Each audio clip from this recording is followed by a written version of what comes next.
শেষ হলো এসআইআর এর প্রথম দিনের শুনানি। পার্ক সার্কাসে লেডি ব্রাবন কলেজ থেকে সৌরভ দত্তের একটি প্রতিবেদন। শনিবার থেকে শুনানি শুরু হলো।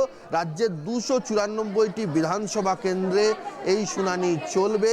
31,68,424 রাজ্যের আনম্যাপড ভোটারের সংখ্যা, অর্থাৎ 2002-এর ভোটার তালিকায় যাদের নাম নেই এবং যারা বাবা মা দাদু দিদার 2002-এ নাম রয়েছে এমন কোনো তথ্য দেখাতে পারেননি, তাদেরকেই শুনানির প্রথম পর্যায়ে ডাকা হয়েছে।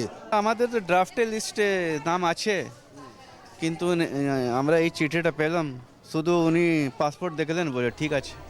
আমার পুরো পরিবারে আমার বাবা মা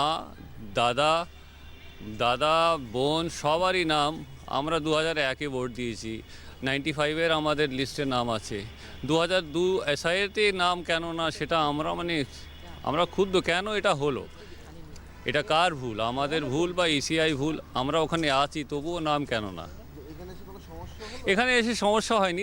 আগামী দিনে যারা প্রয়োজনীয় ভোটার্স যারা রয়েছেন 1,36,00,000 তাদের শুনানি হবে।